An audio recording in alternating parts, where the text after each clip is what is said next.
Everything in Sahajayoga is very scientific, is all pre-planned, I think, and is all significant.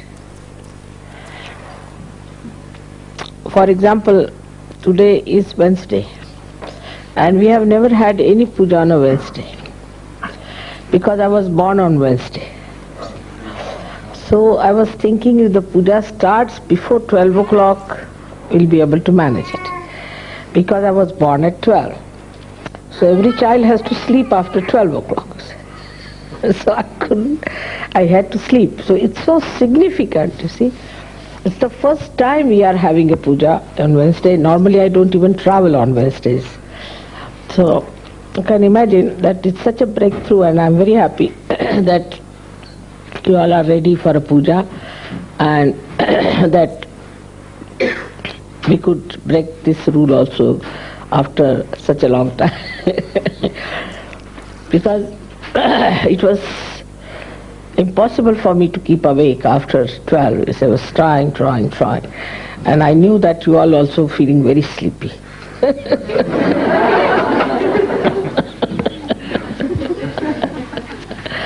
So it's so mutual and it's so simple. All right. So today we have gathered really remarkably in the really center of the Nabhi of the universe. And I don't know how far I can go with the description of this great country, which we call as Greece. Also, in the Puranas is described as Manipure Dvipe.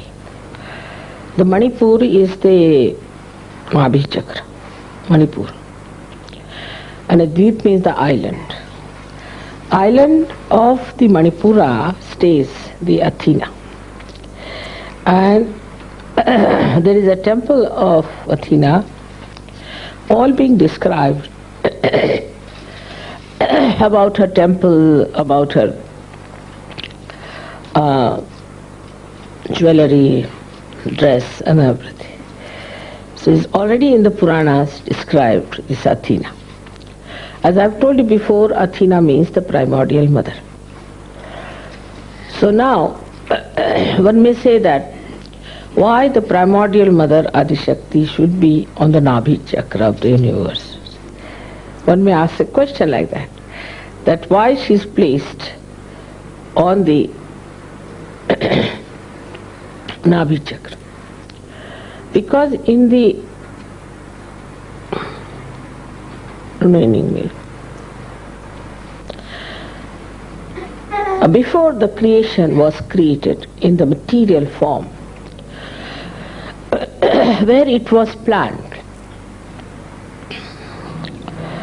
then there was something of the, what we call is the Vishnu loka. Is the loka or the area where Vishnu ruled. And in that Vishnu loka, it was decided that Adishakti should first come in the form as a cow, and then she should descend in the area called as Gokul, which is Vishuddhi chakra, first, and create vibrations there. Now in the material form, the Gokul was where Sri Krishna lived in his childhood. So in the material form, Athena itself lived in the material form. I'm not saying in the formation before. In this area to create the vibrations.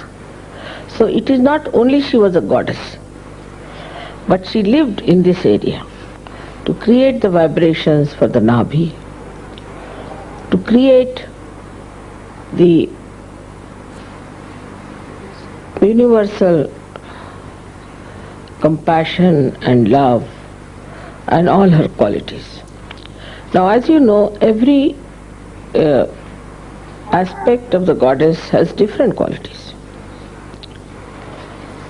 And as you can see that Mahakali has the aspect of comforting,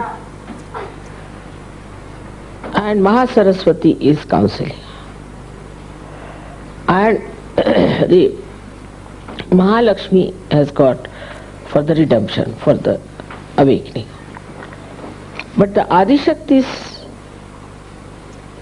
work is to unite everything, to integrate everything. And to integrate all those qualities, the Adishakti herself was in material form, came on this earth, in this part. And that's why they knew about Athena. But as it is, I don't know what are the stories they have. They must have some mythological stories about Athena, that she lived like this or whatever it was. And this is where she created the Devaloka. Devaloka is the area where Devas were created. Like she created Indra.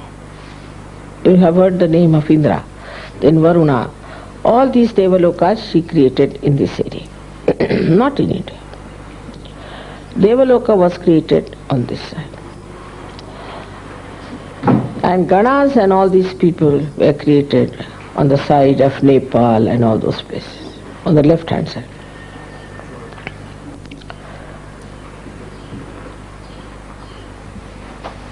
Now, unfortunately, after Socrates, who came here in such a condition when people were really absolutely ignorant, in the complete darkness of ignorance, they could not understand him. They could not understand Socrates at all. And so, like any other primordial master was treated by the people who were surrounding him, he was also very much ill-treated and nobody listened to him. But of course, as you know, he was primordial master and his wisdom is well known. And he created out of him disciples, but none of them could go anywhere near his wisdom. And they started their own theories, own styles. And that's how we find the accent from the philosophy that was Socrates' aim, gradually came into political and then into economic side. So the attention was moved from philosophy to economics today, not towards the philosophy which was established by Socrates. We can say Socrates was the one primordial master after Abraham and Moses, who really made it very clear-cut understanding about spirituality. Of course, Moses and Muhammad, Abraham had different problems. Like Abraham had problems of talking to people who were really very, very ignorant. And Moses had problem with people who were very indulgent people. So he had to pass laws of Shariat. Moses passed the law of Shariat. And if you read Bible I think in the first verse only it is written about Shariat. In the Irmaya, third book of Bible, that Moses had to pass these laws, different laws, to make people follow religion precisely. So he did not argue. He did not say why you should do it. Didn't give an answer. You do it like that. Because he thought these people are so ignorant that you cannot leave it to their freedom. That you understand this or that you see the point. He could not do that way. So he just said, all right, these are the laws, these are the things, and you have to follow. If you don't follow, then you will be killed, your hands will be cut, this will happen, that will. Because the people were of that time. Now then you see how gradually at the time of Socrates, people had evolved. They were much better people. So he could talk to them about something of wisdom, of honesty, of righteousness, of peace, of so many things he talked. And he could talk because people were worthy of that. Otherwise, he could have said, all right, you do this, you do that, you do that. But see the difference also in the circumstances, how what has happened. In the first circumstances, when Abraham had problems, then the people were absolutely good for nothing. Absolutely good for nothing. So he didn't know what to do with them. So only you can see in the time of Abraham that his own lifestyle is, that was just a system where the family was building up and the relationships were building up, and he tried to work it on that level. Then at the time of Moses, people evolved much more. They evolved, but still very ignorant. So they evolved to this point that he did not have to talk the things that Abraham talked. So he talked to them about getting out of Egypt, taking their freedom, getting out from there and going to a place of more tranquility. But when they did that, he found these people on the way. When he went to get the 10 Commandments, when he came back, what he finds? Are you sure this is what you...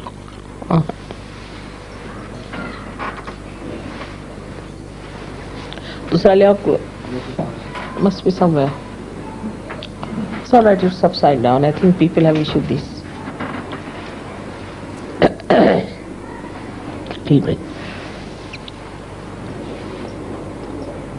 So the people who were at the time of Moses, when he had gone to get the 10 Commandments, started indulging into very, very immoral character, extremely immoral character. They were very immoral and were doing such horrible things that nobody can believe that anybody who tried to escape from the Egyptians were worse than the Egyptians themselves. So he gave this Shariat to them to change. Now then came the time when people were, despite all that, people were not so good, we can say, at the time of Christ. But they were not so immoral. They also could not understand Christ. So you see, despite all the human evolution, the human awareness evolving, the understanding about spirituality was very poor. And you could not talk to them. Now you can also see the circumstances of things. When the circumstances are such, like at the time of, say, Moses, that people are extremely immoral, they are doing all kinds of bad things, they are not bothered about their own destruction. The incarnations had to move absolutely to the right, because they were so left-sided. So the incarnations had to move absolutely to the right and say that if you do like this we'll have to do, the violence part. So they took to violence. So the circumstances made the reactions of the people. Also the awareness of human beings. So many things worked it out. Say, for example, when Athena came on this earth, her job was to create a integrated force which will have the whole Chaitanya spread like an integrated force. So that when it will be all disintegrated later on, it can integrate. So the Greeks have a job, special job, is to integrate.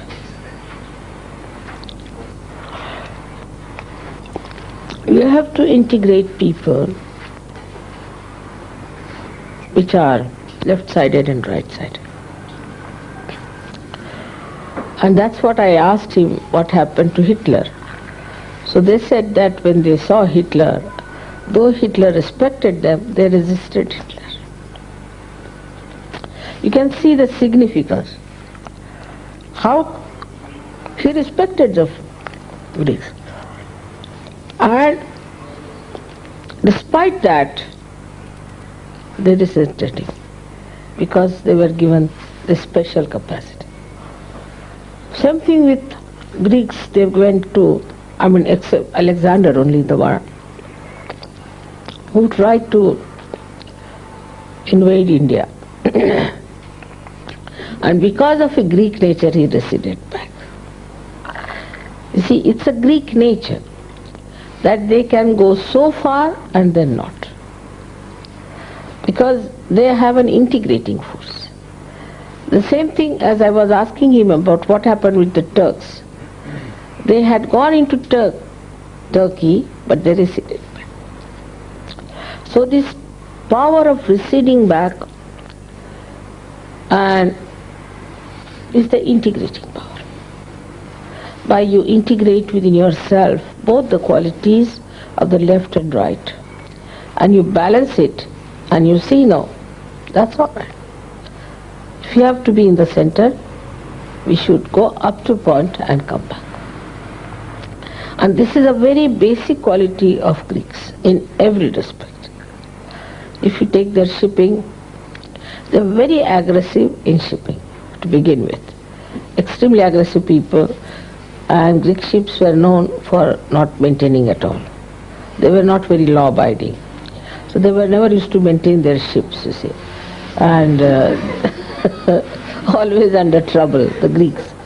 That the shipping they were known to be, the Greeks are ships which are all falling off, you see, and rattling. So perhaps they were aware that now the shipping is going to go down. So no use maintaining these ships, you see. Then when the shipping went down, you see, this is on an economic level, I am saying, how they worked it out. They sunk their ships and got the money out of insurance.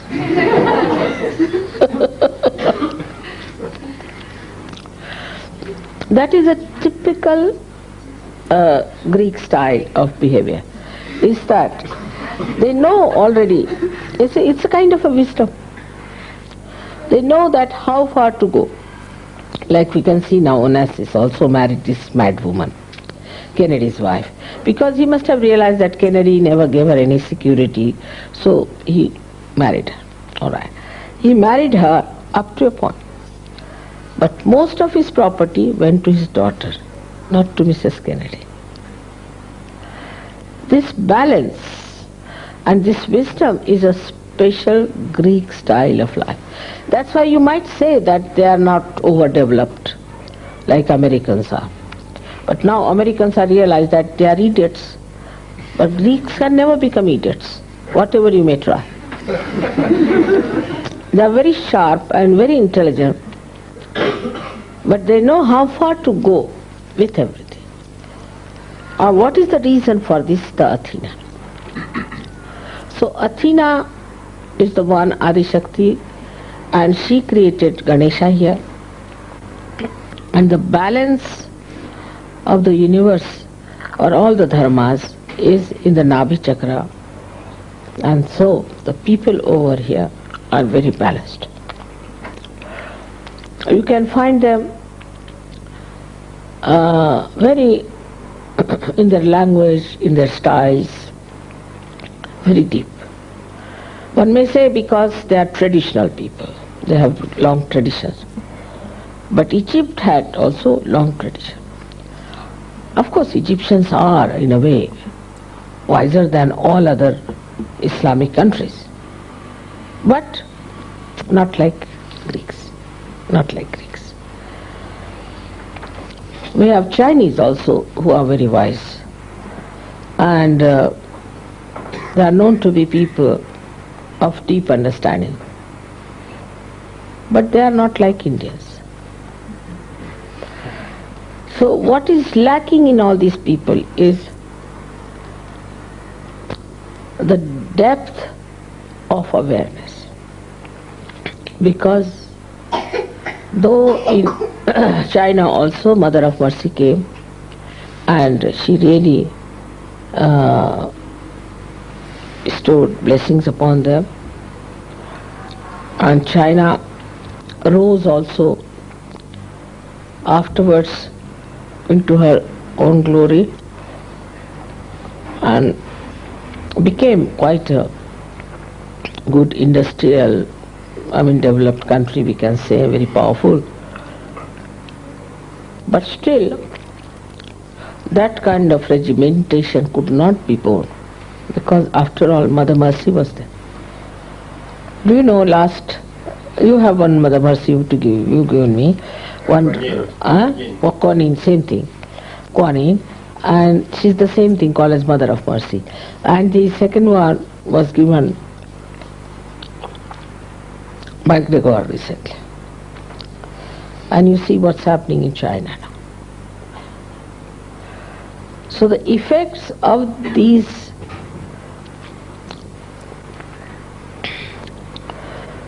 deities which existed in different countries at different times are felt only in Kali Yuga in the best way.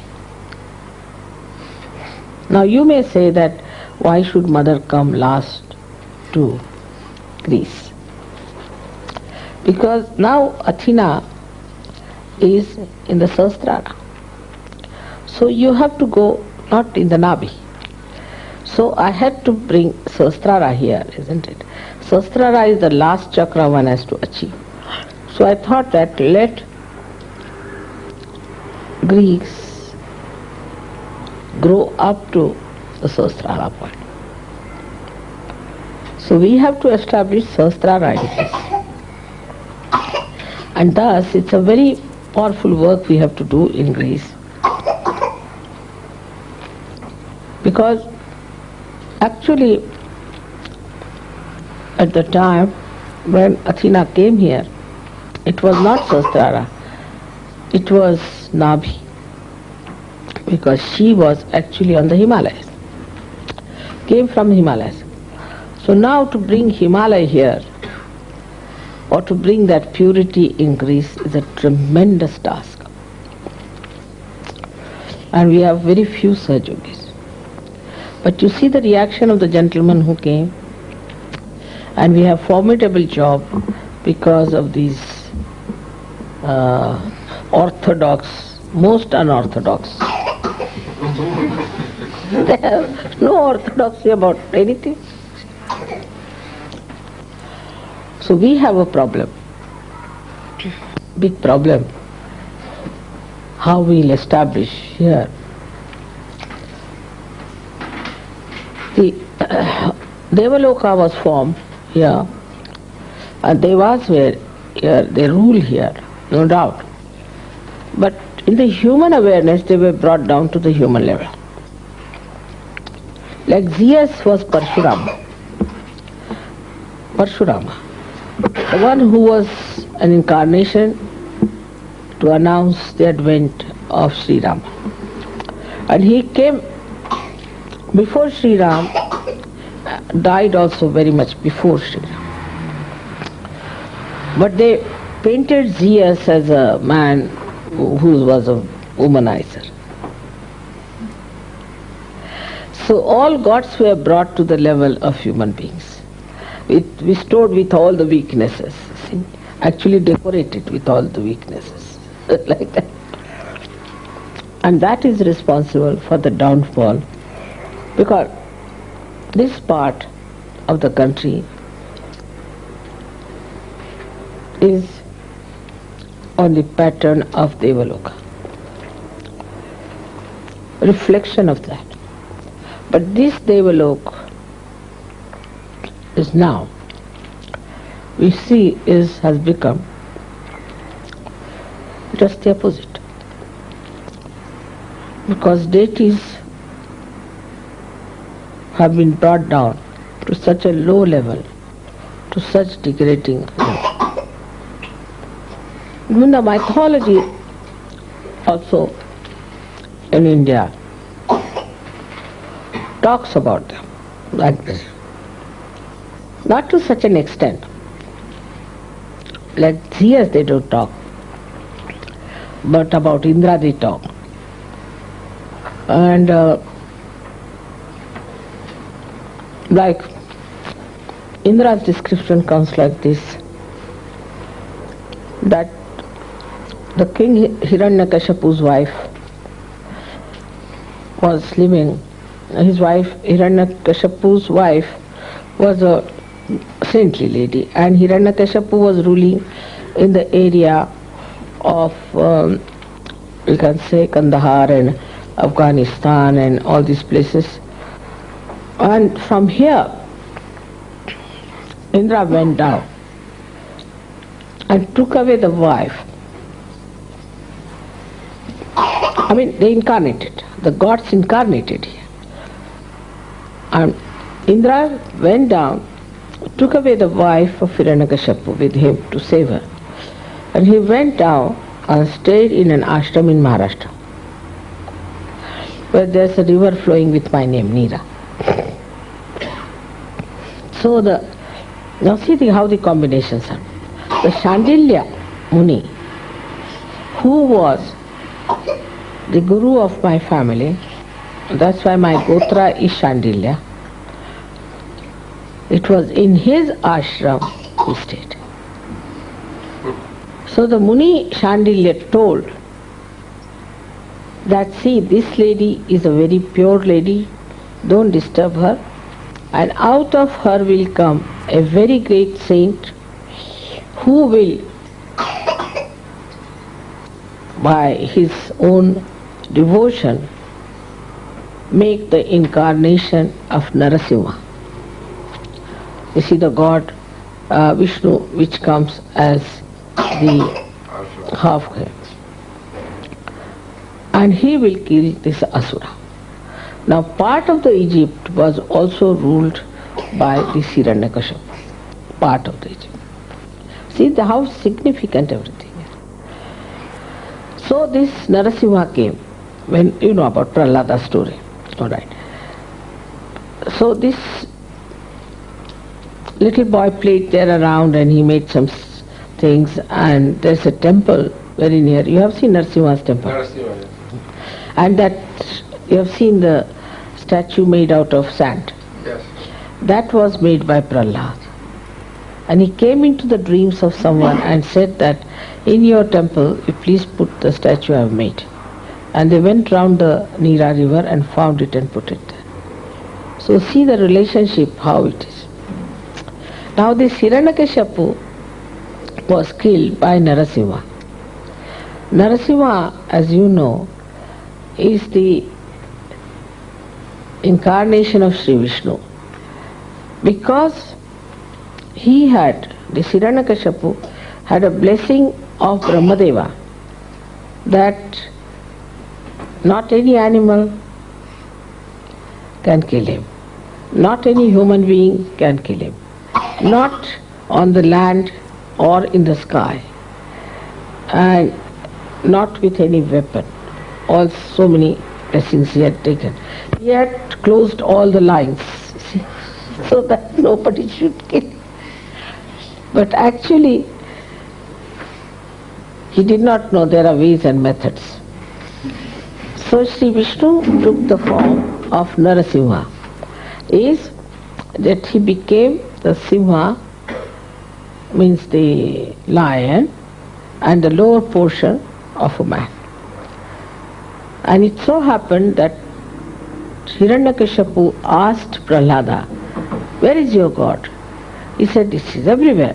So he said, "All right, is he in this pillar?" He said, "Yes, he is in this pillar also." So he hit the pillar. See, the pillar must have been the same style as you make Greek style, pillar of stone. So he knew that in the pillar how can anybody be? It's a stone.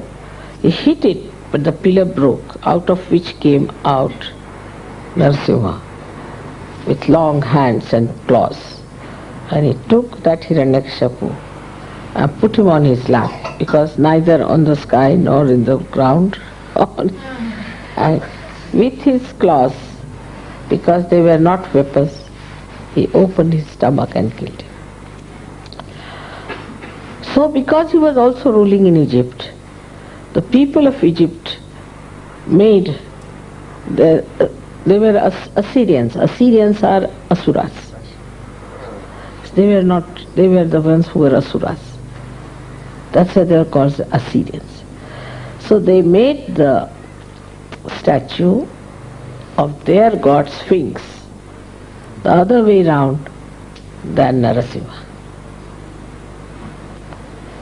So the upper part of the Sphinx is that of man, and the lower part of that statue is that of lion.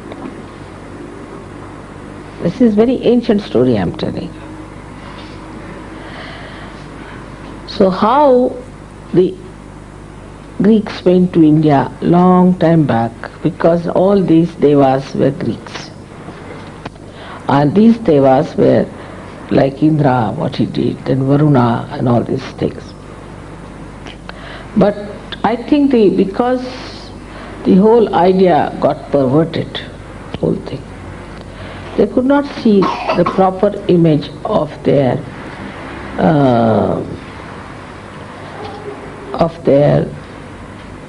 faces in their meditation, because they perverted them, so they could not see. They saw perverted faces, they saw them nude and that kind of thing, which was all their own imagination working, because they were indulging into all kinds of immoral things. So they made it absolutely what you call a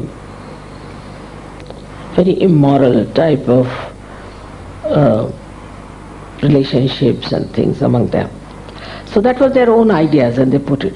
But also as a result of that, they could never see the body or the faces of these devatas properly. So they made them more like quite ugly looking faces they made. Like I saw Pasidon they have made here, which they gave it to my husband also. It's not at all like Varuna, I can tell you. So, and absolutely nude, it's so embarrassing. They gave it to my husband and he didn't know where to look, and I just started laughing because he's a very shy man, my husband. And he had to put it in his office, hidden somewhere, and it looks very funny. And he was saying, why not we use a kind of a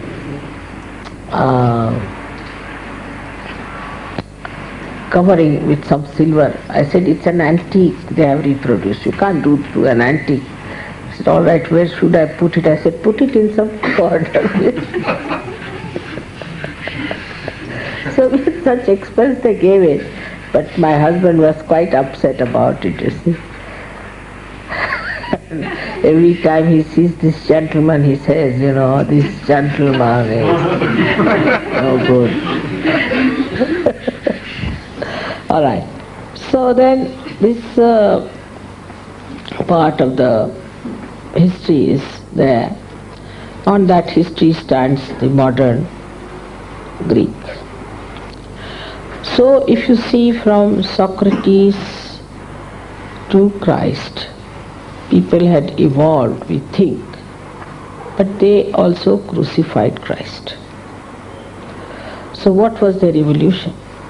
Though if you see what Christ preached and what Christ preached and Socrates preached There is much difference.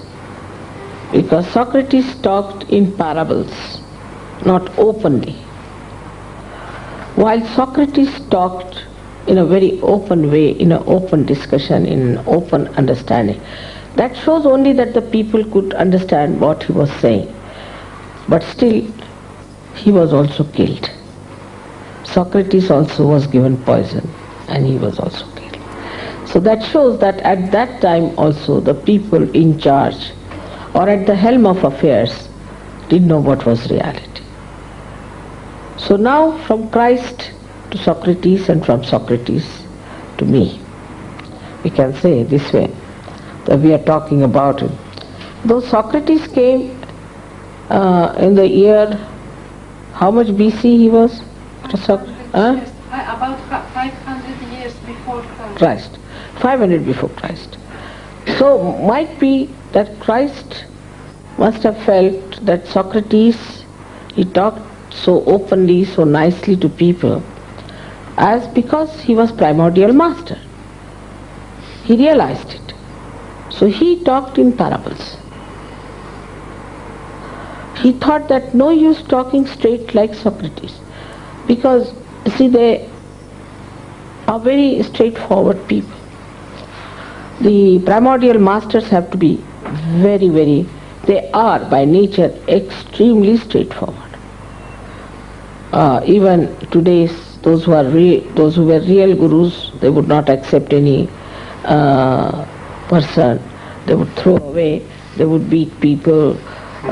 Even musicians in India, those who are great masters, they would beat their disciples if they played something wrong, like very harsh people. So it was all right for Socrates also to tell things very plain and simple and all that, but still he was killed. And then Christ, who was 500 years later, came. See, he saw the point that no use talking, because he came at Agya, talking in that way. If you tell somebody, don't do like this, even reason it out like Socrates did, he is the master of logic, you can call him. The whole logic system comes from him. He is a master of logic. But despite that, it did not appeal to the logic of the people who were at the helm of affairs. So they have no logic in their heads. You see, they are just rationalists.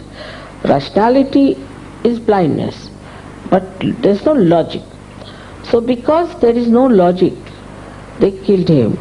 And Christ understood that there is no logic with these people, so better talk to them in parables. So he talked to them in parables. But still they killed him. Help the authorities. They couldn't bear. They thought he's becoming very powerful, or whatever it was. The Jews themselves were very funny, and they did it. So in Sahajayoga, what I decided that at least I should give realization to people first. And then I can talk to them whatever I like. Now I am talking to you everything and you are understanding it because you are realized souls. But I cannot talk this to an ordinary person. So we have two types of people, one who are Sahajogis and one who are not. Of course there are some Sahajogis who are not very worthy of this, I agree. And they may just go back or something.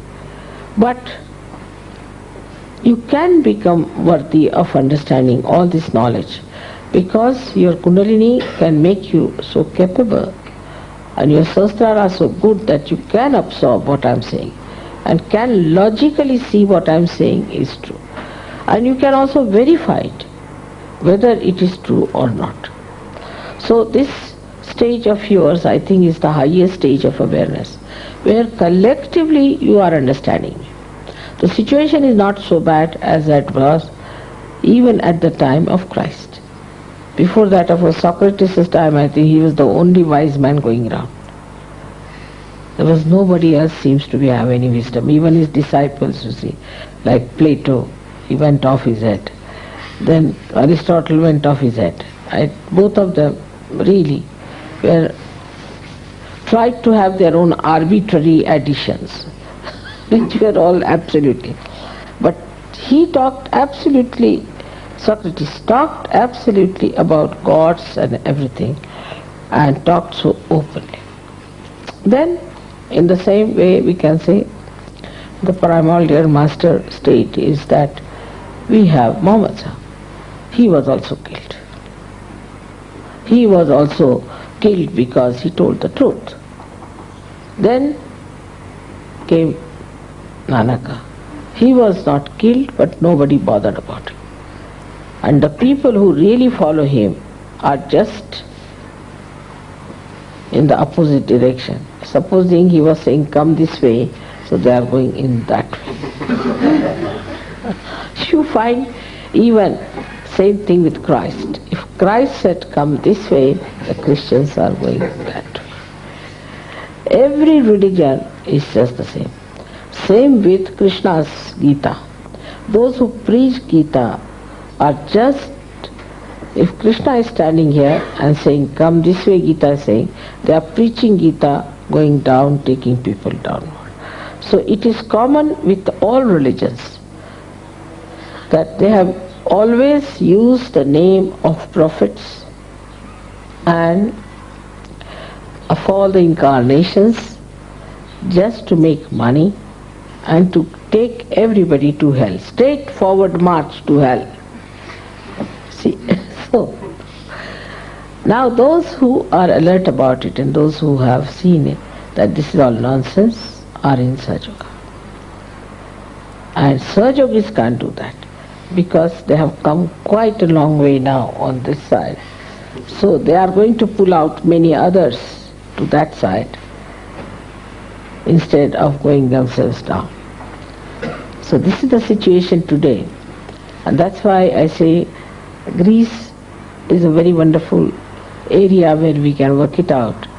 If Athena could be awakened here, this place could be of very great help to us. Now there are very balanced Greek people. They have great sense of art because of right side Swadhisthana. Also they have lots of qualities of understanding the worthlessness of too much indulgences and all that. It is so. But the immorality grew now because they started copying Westerners. Otherwise the women here were very moral women. This is only in these 20 years this change has come. Before that the women were very moral, very good women lived here. And some of them are now in India, as I told you. They came with Alexander. And they were very good husbands and wives and very good families. This is only, I don't know why, about 20 years or 25 years at the most you can say. The Kali Yuga is showing its effects here also. But it is a very solid country. And still they respect a woman who has character. Respect her. They may use a woman who has no character, but they respect the woman who has character. And also respect the mother. So there are lots of qualities in this country which are still existing, in some places lingering, and some places effective. So the job of Sahajayogis is to somehow or other evoke that integrating force in them of the Athena, and I'm sure we can purify this country. May God bless you.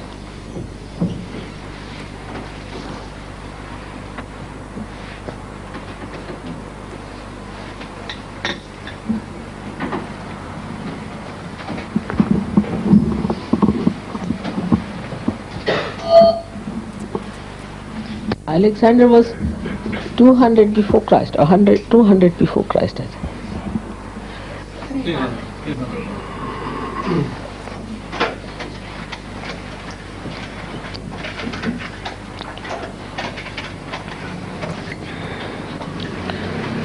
He was very much respected in India, always. Alexander was very much respected in India. And because he went away, you see. And he didn't take away anything from it. like any other invaders who came, he just looted us. He did not. I think he got quite detached after coming to India. Anybody who has come to invade India and has really gained something out of the spirituality of India was Alexander. Otherwise the English lived for 300 in India, 300 years. Nothing went into their heads, nothing. 300 years. Can you believe it? They used to laugh at everything, they used to make fun of everything. Nothing went into their head. But so many Greeks stayed on because they like India very much. So they stayed back. They wouldn't come back. So many are there, even now, living in the forests. So this is something, is the sensitivity, the awareness, which has grown through times in the Greek people. You can see the character of Alexander, how he was. There's a poet in India called Chandavardai, who was at the time of Alexander. Alexander brought him here, honored him, kept him here. He was here. And he wrote poems about Alexander, about his greatness and things. Praised him so much. I mean, I can't think of English people carrying any Indian as a poet to England. It's no question. I mean, they didn't know. And the sign of awareness is this, that you don't respect anybody else. You say, I am the greatest. Then you cannot see the goodness of other people. Same with Portuguese. Of course, Vasco da Gama was a simple man. Because when he came first to India, he saw Indians, and he went to Goa and he saw the temple of the goddess there, is the Shanta Durgas. So went back and told his king that they are all Christians because they follow the mother. They are not Muslims. So simple it was. There's no need to make them Christians. They are already Christians because they follow mother. He was a nice man. But Portuguese also never learnt anything much, but still certain respect they showed, like the name of Bombay is Mumbai. They still call it Mumbai. Many words Mumbai is the Mumbai is the name. Means she is the mother of Mumba. Like I is the mother. So they call it Mumbai as the name of the goddess. So they didn't want to change it. And in Portugal when I went, they were saying Mumbai. So I said, why do you call it Mumbai? They said, after all, it's the name of the goddess, isn't it? I said, it is. But the English came, called it Bombay, finished. So, you see the awareness, you can see the awareness of people. Because they were so aware about the serenity, about the holiness, about the auspiciousness and all that. So they said, how can we call it Bombay? Because it is the name of the goddess. Just think the depth, We cannot go. But English could have gone and found out what is this place called, why is it called Mumbai. But they did not. But even if they had found, I don't think they would have kept it as Mumbai. They would not have. Because, you see, that respect for serenity and all these things, somehow or other in this, people who ruled us, it was not there. Now, the children of Britain are very different. Very different. But those who ruled us had no respect at all. They would only go to church, and I don't know what, and nothing, no respect. While the Greeks had always respect for Indians. They came with respect. Now the respect also is a kind of an awareness within us. And now as the time has passed, I find Britishers have respect for others. They are respecting. Many. I mean, I would not say all, but quite a lot, isn't it? Wait, what do you say? He has not met any. I haven't seen so many lately. Huh? I haven't seen so many lately. Yes, that's the part lacking, respect. That is the part lacking in England. And imagine in the heart, if there is no respect, then what sort of a heart it must be. The whole world can get ruined by that heart. So that's the thing, one has to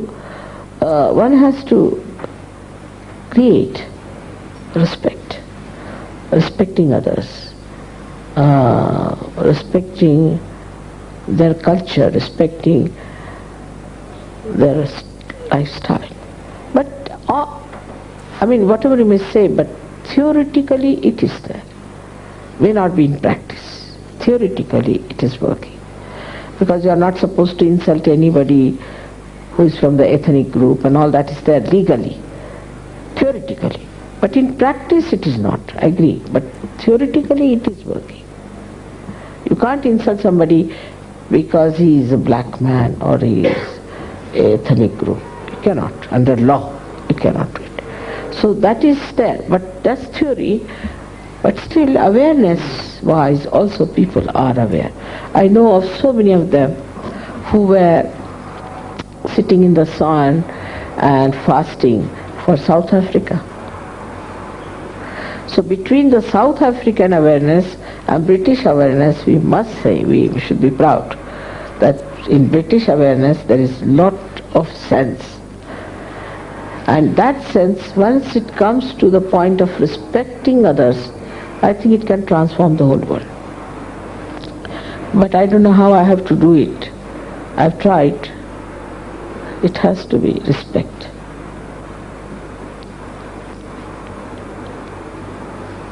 It is not insulting now, but it is not positive respect. So one has to learn how to positively respect. At least Sahajogis must be positively respected. This is what I've been talking about Buddha, about truth, about respect. But once you know that they are Sahajogis, one has to respect. And this one has to learn from the Greeks, because still they have a sense of respect. They know how to respect. Isn't it? That part is there. That one has to learn. Even the Egyptians are, and also the Chinese. Because out of all these years of traditional growth, they have realized one thing, that if you have to really exist in this world, you have to learn how to respect others.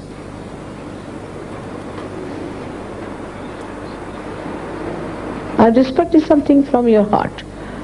Like the Japanese have no respect for anyone, but they'll go and bow 10 times. Don't know when to stop. If they bow, and if you bow, they'll go on permanently. So it's best is you stop. But it's artificial. It's not real. So it should come from your innate being to respect others. And when that works out, then your awareness has definitely reached a very high state of understanding of divinity. So then you come to a point of respecting the Adi Shakti. And there, when you have respect, it's not artificial respect. It's not artificial. It should be from your heart. And once you start doing that, your awareness will improve. And that is not what you get. It's not what you have, but what you give to yourself by respecting. And this respect will transform you completely, I can tell you, because there's a big understanding now between you and the divine. And I'm sure everything will work out very well. The way the deities respect the Adi Shakti, if you also learn that respect, then things will work out. And I think Greeks will lead us very well, the whole of Europe in this respect, I'm sure about it. May God bless you.